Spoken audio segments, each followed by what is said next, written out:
mistake. I've unmuted.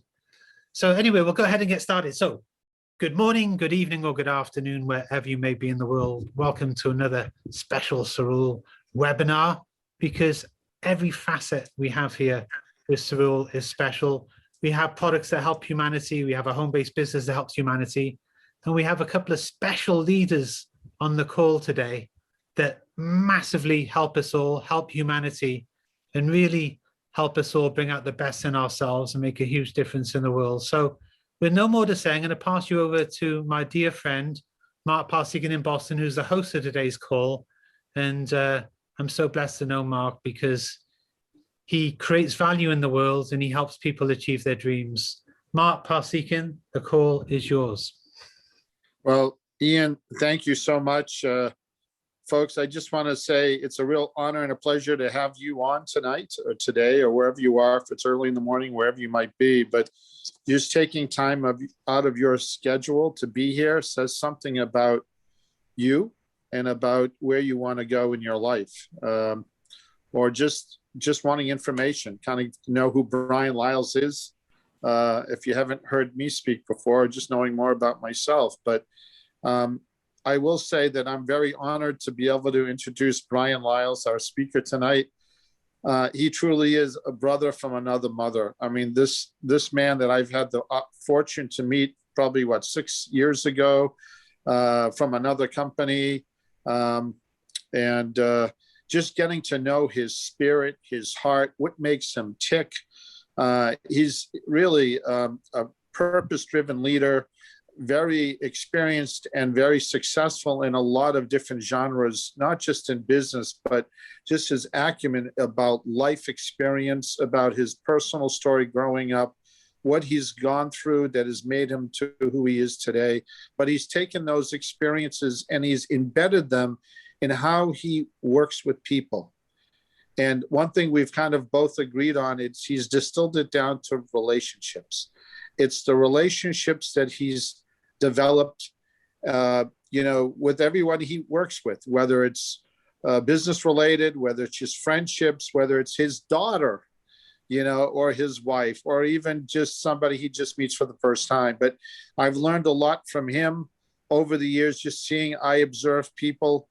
One of the reasons why Ian and I thought he'd be good to have on this call is for all of you to get to know who he is, how he thinks. And we're so fortunate to have him at the helm here with Cerule, and for him to share his experience, not just on the corporate end, but also as a distributor, what he's learned, what he's experienced, and kind of what he could share with us about his knowledge about how to be the type of leader that people are drawn to, how to be successful in this business. What are those key points that maybe we could develop if we don't have them, how we can develop them if we have them, how to fine tune them, and how to look for it in others, and how to build other people and have them become leaders. But before we do that, I just want Brian to share a little bit about himself and really about what makes him tick.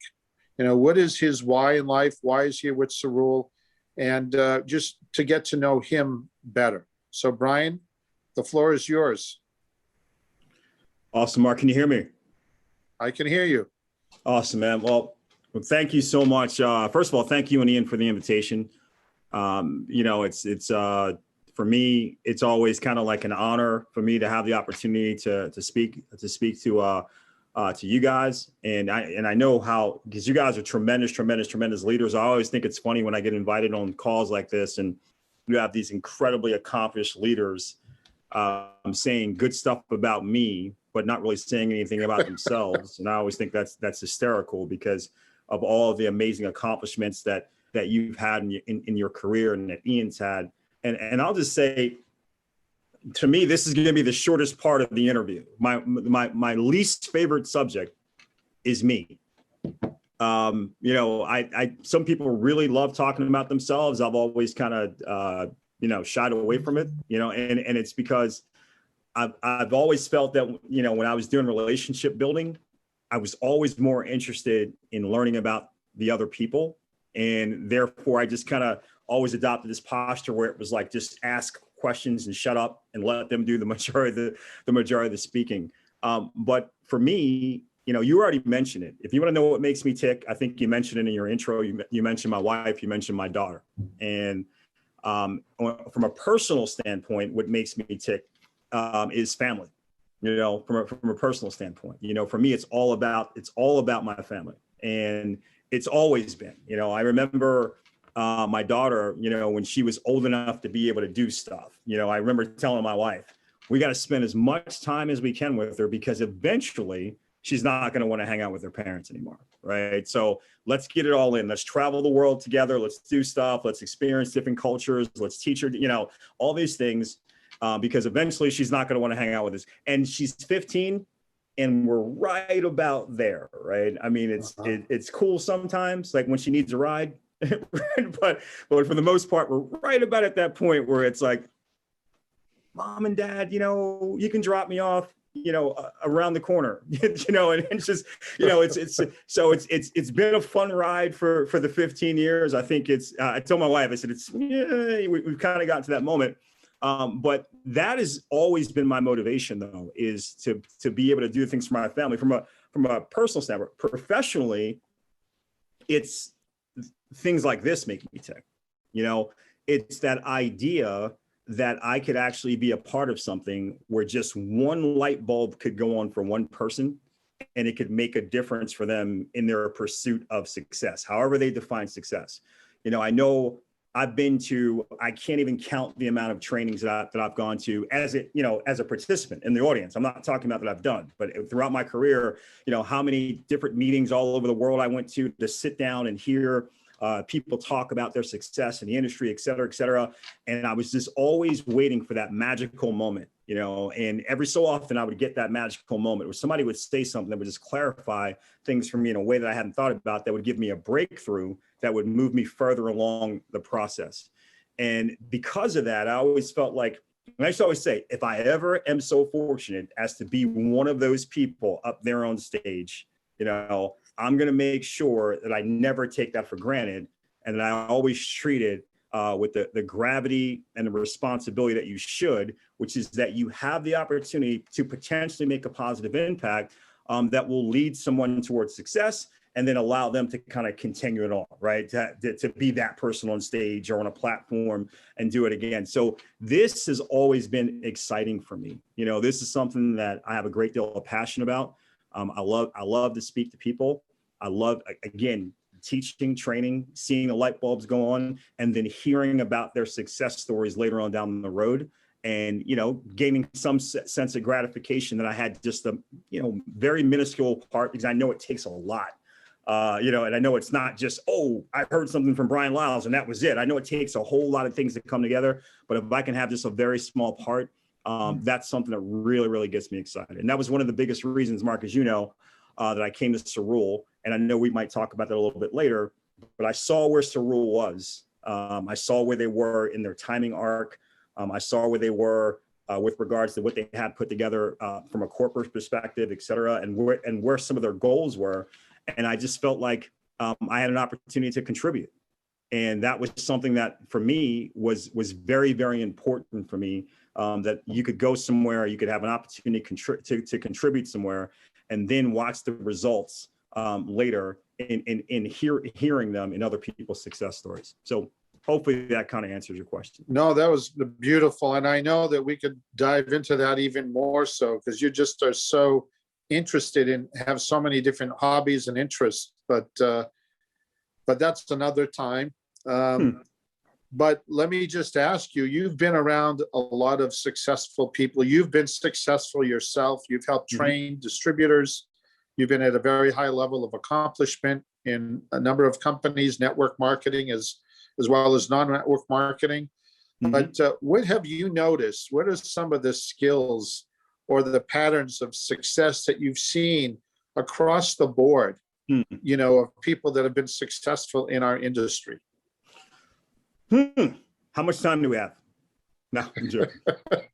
So yeah, exactly. I'll do a handful, of things that, I mean, and obviously that's, we could do a whole 1 week session, but I'll do a handful. Number one, I think the number one thing I've noticed about people who have been very successful, both in and outside of our industry, though, is an uncommon level of desire, right?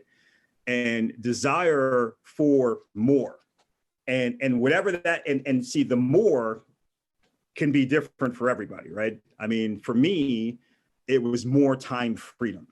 Like I was obsessed with time freedom. You know, I was when I got involved in network marketing in my early 20s, I was already working 70 to 80 hours a week in corporate America, and I was feeling burnt out. And that scared me like I cannot even explain, you know, to be in your 20s and feeling burnt out, and then to start have that natural projection in your mind. How am I going to feel in my 30s, 40s, 50s, 60s? That was kind of the way my mind worked. And I was like, if I'm scared about being burnt out in my early 20s, I might not make it to my 30s. That was kind of my feeling. So I became absolutely obsessed with how do I get time freedom, right? And it can't just be quit your job, because I don't want time freedom if I'm broke, right? I mean, that's no fun either, right? That's just being unemployed.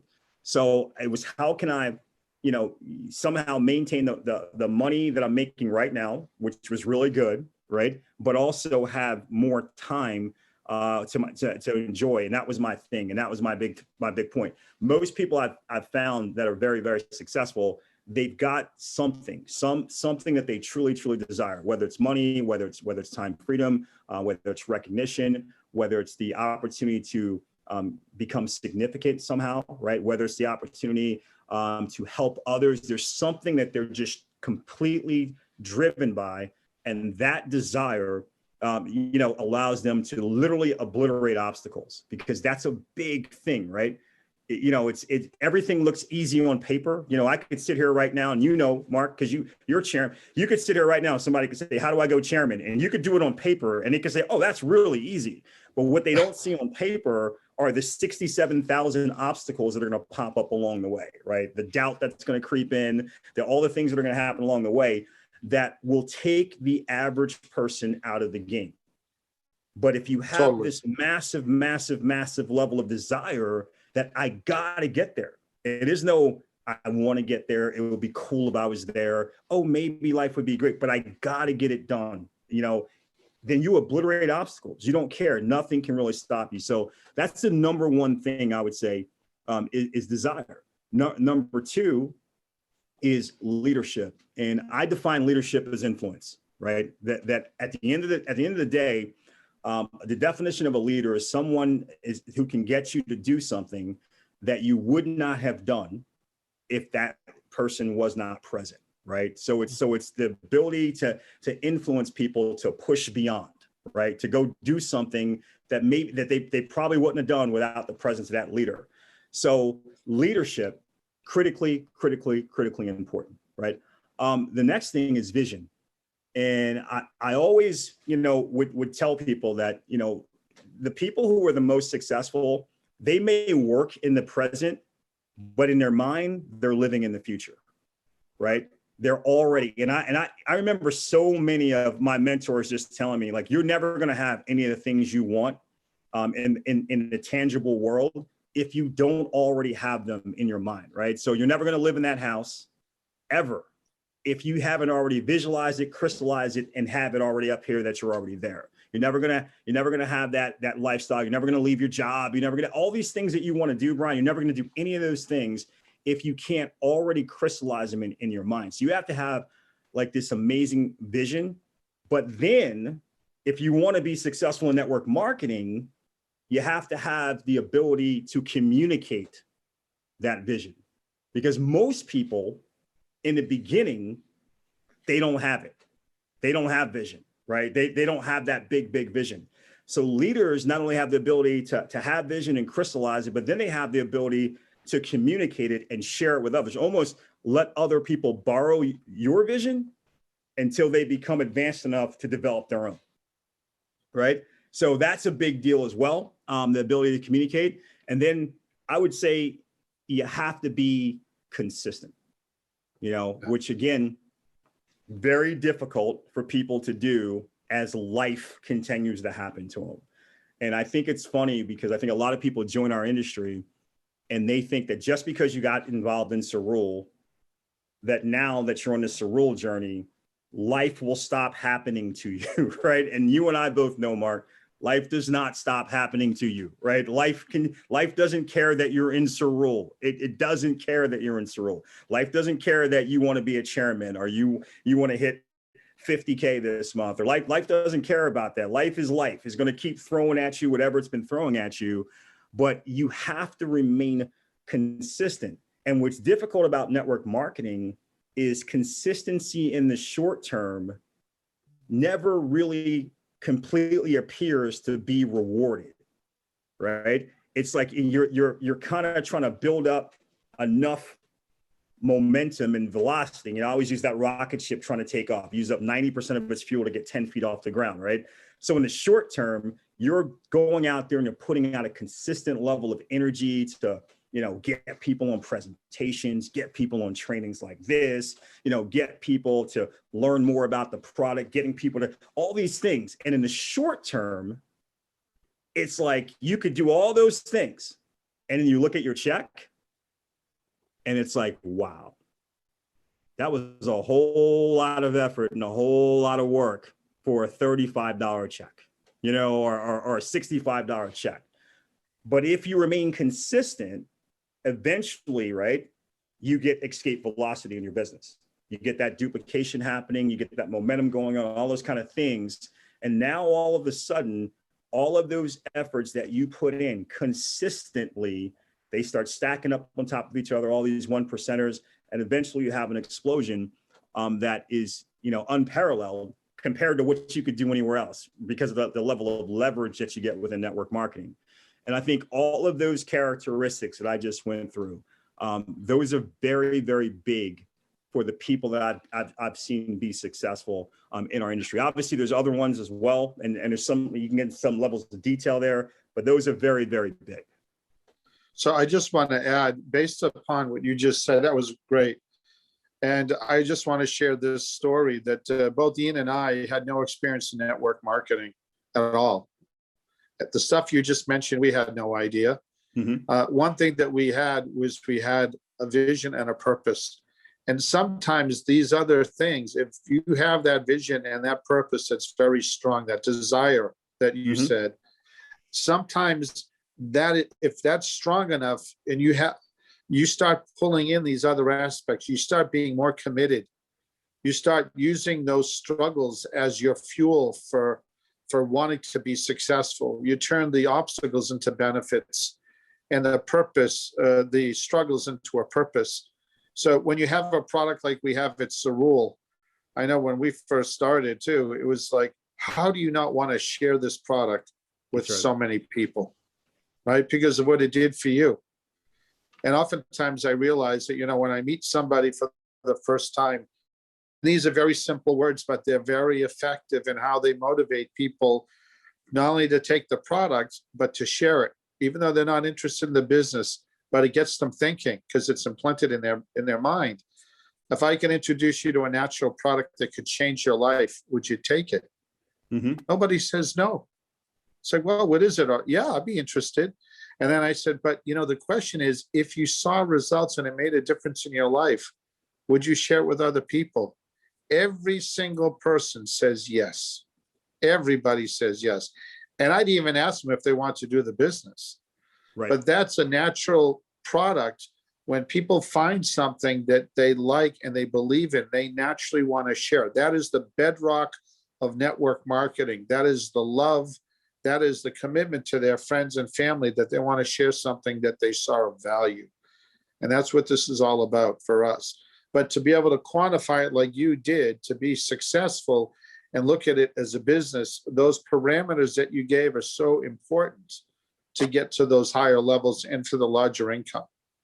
Yeah, Mark, I'll tell you, if I can comment on one thing that you just said, it's that you don't necessarily have to have all those attributes up front, right? I mean, you actually said it. You had desire, right? And then you had a purpose and a vision, right? And it was like, and by having all those things, by having those two things, it allows you to figure out all the other things along the way, even if you never actually quantified them to, oh, this is What I'm doing Right. right now is an example of leadership, or what I'm doing right now is an example of consistency, or it didn't matter, right? You started off with a massive, massive desire. And then you had a huge vision / purpose that was really based off of your own experience that you had with a phenomenal product. And that allowed you to basically develop the other things and enact the other things along the way. And that's why I started with desire, right? I mean, I can't work with anyone who is perfectly satisfied with every aspect of their life. Do you know what I mean? It's like, if you don't want more of something, right, that automatically you are disqualified from my list for the present time, because I know times change, right? I know you're perfectly satisfied with every aspect. And then, 3 months from now, your company lays you off. You're no longer perfectly satisfied with every aspect. Now, all of a sudden you want something. But it's amazing to me when I get people, they call me and they say, hey, I'm trying to recruit this person. And, I was wondering if you could help me and give me an angle and whatever. I said, well, tell me about it. And I said, what do they, what drives them? What are they looking for? And they would go through this whole thing and I said, well, I mean, they love their job. They're making a ton of money. But they only have to work 2 days a week, and they just go through this whole thing. And they're like, so how do I recruit that person? I'm like, you're not going to recruit that person, right? It's like, they're good. It's like that. And that's okay. Right. Everything is not for everybody, but right at this moment, that person has exactly what they want out of life and they're happy and they're not looking for anything. Don't try to spend your time convincing them that they're not happy and that they're not satisfied, because they'll resent you for that. There's more than enough people out there in the world right now who are looking for more of something in their life, and they're looking for you. If you could actually show them, hey, this is a way that you could get that more that you're looking for, they would be incredibly grateful, and they will actually get in your business and they will actually kill it. So the people that are on right now that are distributors and they have a small group, you do great trainings, and I really recommend people to come and see your trainings about how to develop people. Those people are interested that have never been in network marketing, or that have been, and they just want to take it to the next level. So Cerule has these trainings that you give on a regular basis, but also, how do you train? How would you inspire the people that are on tonight to be able to work with their team, to inspire them, to motivate them in creating success in their own groups, in their own lives? Sure. That's a really great question. First of all, I loved it.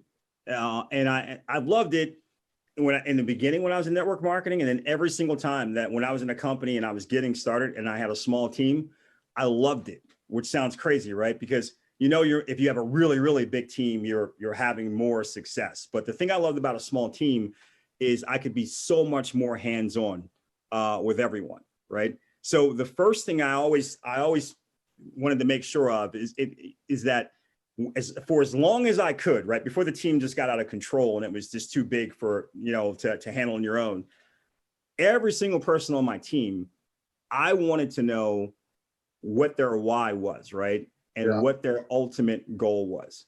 Because to me, it's impossible, Mark, for me to work with you and even dream about motivating you or inspiring you or helping you if I don't know what I'm motivating you or inspiring you or helping you towards, right? So one of the first things I would always ask people is, why are you doing this? Right? Why are you doing this? And then what are your goals? What would make you feel like Cerule was a worthwhile endeavor? If we're projecting 6 months down the road, a year down the road, and you're there now in your mind, what would have had to have happened over this past year for you to say Cerule was a really, really good decision for me? And when you answer that question for me, now I would know.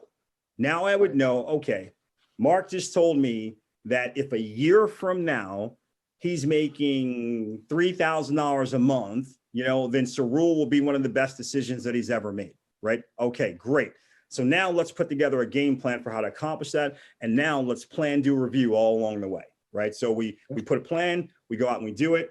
It doesn't work out exactly like we want it to, after month 1 or month 2, cool. We review, we course correct a little bit, a couple of, we go and plan to review again. And if we do that throughout a year, by the end of the year, Mark's going to be at his goal or beyond, and he's locked in, and he's happy and he's successful. So the first thing I would do if I had a small group is I would ask myself this question. Okay, I got these, let's say I have a group of 10 people right now. Do I actually know what all 10 of those people actually want? Right. Could I That's right. actually answer that question for all 10 of those people? If somebody said, hey, Mark's on your team, what does Mark, what would Mark, what would his definition of success in Cerule be in his first 12 months? If I can't answer that question, I got to be able to get the answers to those questions for all 10 of my people, number one. Number two is my goal always with every single person I've ever worked with was to make myself eventually completely irrelevant in their day-to-day success, right? So in the beginning, we're working together a lot, but I'm working with you in such a way that you can eventually duplicate what I'm doing so you don't need me, right? So it was always to work in a systemic way with you. So it's not talent-based. It's not, I don't need you sitting there saying, man, that Brian Lyles, man, he's just so good. I can never do. If you're saying that, I am completely failing in what I'm doing with you, right? But I say that You're all just the saying time, the whole Brian. time, like this guy. I say that all the time about you, buddy. Yeah, sure. but I mean, my whole thing was I got to work with you in such a way. I got to do things that are like you could do those things. I understand. And even if they seem cool to you or hard to you, like after we do a three-way call, I would always get off and I would say, call you back and say, what'd you notice about the way that we did that call? Do you have any questions about the way we did that? Totally. Do you know why I answered that question the way that I answered that question? Because I wanted to make sure that, we're going to do a bunch of three-way calls together, but eventually you would have what I was doing down to such a science that now you can do all the three-way calls with your team, and the post-op with your team as well. Every time I did a meeting or a PBR, private business reception, same thing. Do you know why I said this? Remember when that person said to me, hey, what's the number one thing about your pay plan that I should be excited about? And I said it was that. Do you know why I said that and not this? It was always to completely make myself eventually irrelevant in your day-to-day success because you had copied me and you could go do it without me. So whatever you guys are doing with your teams right now, you have to ask yourself this question. And then I'm gonna shut up, Mark. This question. Do you have a system in place right now that allows your people to effectively, have a real shot of presenting our products and our opportunity to their prospects? Do you have a system in place that allows your people to take their brand new people who sign up, and then get them launched off properly, And do you have a system in place that trains people on some of the higher levels of the business and the product, If you don't have any or one or two or three of those things, then you don't have a system. And that's okay. If you're realizing right now, like, wow, I don't have a system, that's okay, There's those four stages of consciousness that you go through, That's awesome. It's unconsciously incompetent, where you don't know what you don't know, which is dangerous, It's jumping behind the wheel of a car and realizing that you don't know how to drive, It's dangerous, It's consciously incompetent where you say, oh my God, there's some things that I need to learn, which is the best place to be in because now you're ready to learn, Then it's conscious competence where you can do all the things that you need to do, but you have to think about it in advance or while you're doing it. And then it's unconsciously competent, where you're just, when they say, hey man, that guy's unconscious, where you just do it purely by muscle memory and reflex. So it's, if you just realize that I don't have those things in place. I never knew I needed those things. You have gone from unconsciously incompetent to consciously, And now you're in the best place to learn because now you can start figuring out, I got to get a system that does those three things. I got something that allows my people to effectively present, something that allows them to take the people that say yes and get enrolled and launch them off, and something that allows people to then learn some of the higher aspects so they can eventually move towards leadership and start becoming duplication machines. So, one of the things I use as an analogy, is I say, if you've been a mother or a father and you've raised children, essentially you try to teach them to be independent. Okay. Yep. And we do it very naturally. And you take those same skills and you bring it into this business. Okay. If you could do it with your kids, you could do it here. And if you haven't been able to do it with your kids, you can learn it here. And then you can go back and help your kids. So, wrapping up, I just want to ask you one last question. What excites you most about Cerule right now? I know there's a lot of amazing things happening. We have a lot of growth happening, a lot of exciting campaigns. Sure. Can you sneak in there in the next 5 minutes and just share what you're excited about? Sure. I'll tell you what's funny, Mark, is what excites me about Cerule right now is the same thing that excited me with Cerule a little over a year ago when I came here, is our timing that we have. And what's interesting to me is I actually joined Cerule pre-pandemic, right? Like literally my final interview, and it wasn't the interview process was over, but I was out in Orange County, and we were doing, Andy wanted to shoot some videos basically talking about me joining Cerule, et cetera. And the intention was for me to actually, so we did all that and we had a good time. We talked about what some of our plans were, and we said, okay, I'm going to come back in about 2 weeks and we're going to do some other stuff. And I went, and when I was leaving, he dropped me off at the airport, and I walked in the airport and everybody had a mask on. And what was interesting about that was that even before the pandemic, I felt like the time had come for this product set, right? I felt like I remember, and obviously stem cell nutrition is not brand new. It didn't start a year ago, right? Or even 4 years ago, 4.5 years ago when Cerule started. But what is interesting is, initially with stem cell nutrition, you had to deal with you had to combat the whole fact that a lot of people didn't know what stem cells were. And the only time they were hearing about stem cells really was in the news about the controversy of embryonic stem cells. So it was almost like a defensive posture for some people when they heard about it. Now, the thing I loved about Cerule was now existing at a time where they had tons and tons and tons of research and data, and also where public sentiment had come around to the fact that even though people may not have understood exactly what stem cells were and how they work, here's what they knew: stem cells were good. They were good for you. Right. They didn't exactly know why they were good for you. I don't know how it works. Never heard of AFA. I don't know anything about, nutraceutical stimulated release, of stem cell, adult stem cells. I didn't know any of that stuff. But stem cells, yeah, they're good for you. And they're very expensive because everybody was thinking about, stem cell shots, right? So it's something that very rich athletes get done and wealthy people get. So that was perfect. They're good for you, but they're not affordable. Right. Now you got Cerule, where, yeah, we can show you how to, not only can we make these available to you, right? And they're good for you, and you're right, and we can make them available to you, but we can make them available to you, and it's not going to break the bank, right? It's not going to cost you $10,000 a bottle or $20,000 like a stem cell shot, right? It's going to be something else. The timing of it was absolutely unbelievable to me. And when I saw it, I said, man, the only thing that's not happening yet is there's still not enough people telling the Cerule story. Yeah. But as we started to go out there and get more and more people telling us the Cerule story, right? And telling the story about AFA and telling the story about the power of adult stem cells within your body, this had all the makings of becoming a global movement. And I still feel exactly the same way.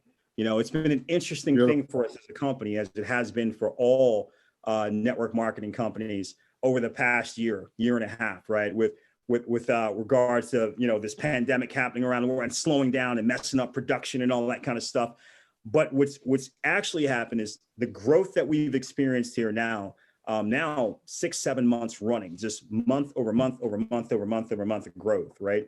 It's incredible because people are looking for this way to basically be healthier, to have to boost their immune system, right? To feel protected, right? To feel like they are at an optimal level. And also now, here's the best. I know we shouldn't say the best part about a pandemic, but here is the best part to me about this post-pandemic lifestyle from a business standpoint, is people who had never worked from home before were forced to work from home. And guess what they figured out? They love it. They love it. Guess what happens when I work from home? No traffic, right? Number one. When I work from home, because I'm home, if I have children that I had to pay childcare for, no childcare bills because I'm home, right? More freedom, right? Because I'm home. And they found out that there can be just as productive, if not more productive from home. So now they said that one of the biggest problems companies are having is their people don't want to come back in the office. It's not that they don't want to work. They just want to continue to work from home.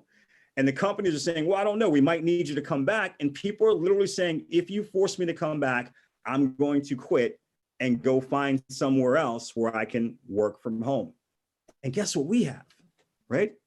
The ability for people to work from home and build and develop any level of income that they want. You know, so for me, again, I think the timing for what we have is absolutely perfect. And the reality is people are just finding more, just like you just said, when you were like, you had that really, really smooth approach to how you would approach people about the product, and everybody would say yes. Now it's just that people are developing really unique ways, you know, taglines, tag phrases, you know, 30-second elevator pitches, et cetera, for how to present to people what Cerule is offering in such a way that it is appealing to them. And it says, tell me more. But those are the things that we have right now. To me, the best product set under the sun, coupled with the greatest timing arc ever for a real relevant home-based business in a company that is proven that it's here and it's going to be here. I don't know how much more you can ask for. That's what excites me about Cerule.